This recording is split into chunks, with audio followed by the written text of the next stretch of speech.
Mariborski glavni trg je danes povsem drugačen, kot smo ga vajeni običajno. Kaj se pravzaprav dogaja? Ja, danes je še bolj evropski kot drugače, torej jutri veste, da je dan Evrope in v tem smislu sem vesel, ker smo v Mariboru že pred 9 leti pričeli z organizacijo Evropske vasi in ob tej priložnosti bi se rad zahvalil vsem, ki so s tem začeli, torej vsem, ki delajo v Evropski hiši v Mariboru in mi smo na to ponosni, ker gre za pomembno aktivnost, ki prispeva k temu, da mladi spoznavajo torej narode, ki živijo v Evropi, s tem pa jasno prispevamo k temu, da je več strpnosti, več sodelovanja, več razumevanja v evropskem prostoru.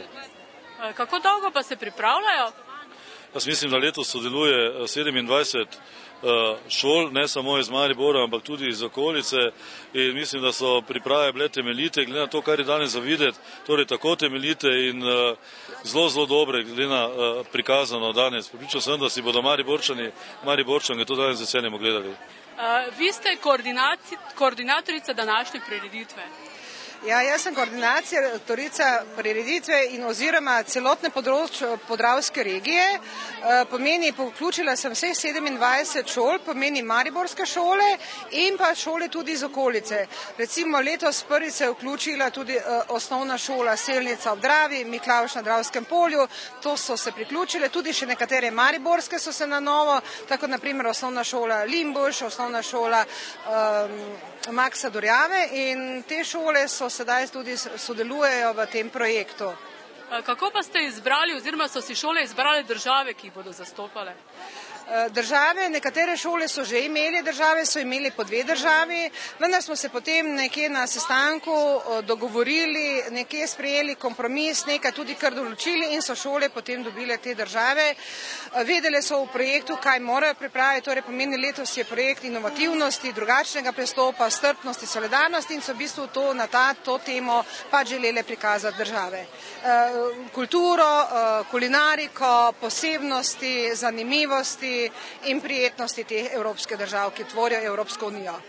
Tokrat predstavljate Italijo. Kako ste se na vaši šoli pripravili na to? Najprej smo si izbrali nekaj znamenitih osebnosti iz Italije, ter jih skopirali in tukaj predstavili.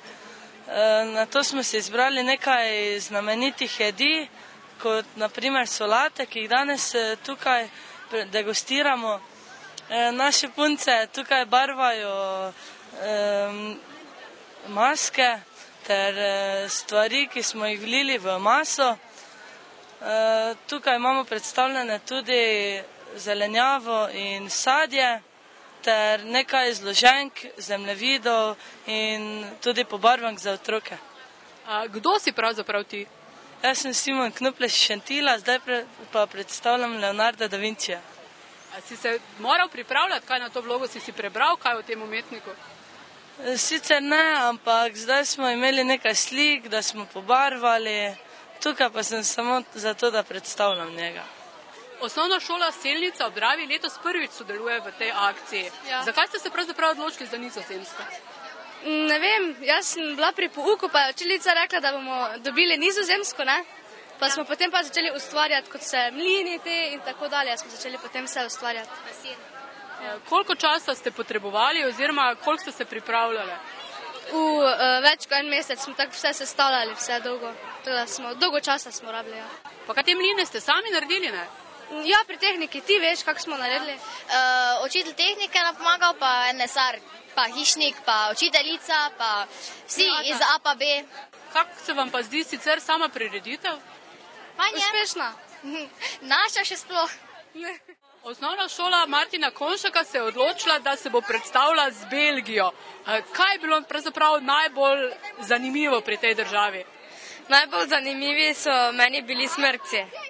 Ja, pa tudi zastava je lepe barve, ne? In sploh njihove sladice so zelo dobre. Koliko časa ste se pripravljali? Ker nekaj mesecev smo se pripravljali za ta dogodek. Je bilo treba tudi malo brskati po internetu in izvedeti če več o Belgiji? Ja, je bilo potrebno. Brskali smo po revijah, internetu in tudi v knjigah. In zakaj ravno Belgija? Zaradi tega, ker smo bili izžrebani za to. Med evropskimi deželami je seveda tudi Slovenija. In osnovna šola Kamnica se je odločila, da bo tokrat predstavila Slovenijo. Zakaj in kaj ste pravzaprav vse pripravili? Letos smo predstavili predvsem slovenske kmečke hiše, zato da bi bilo vsako leto malo drugače in bi se tako tudi vsi otroci in tudi starejši naučili nekaj ter spoznali, v kakšnih hišah so živeli včasih. Je pri projektu sodelovala cela šola? Ne.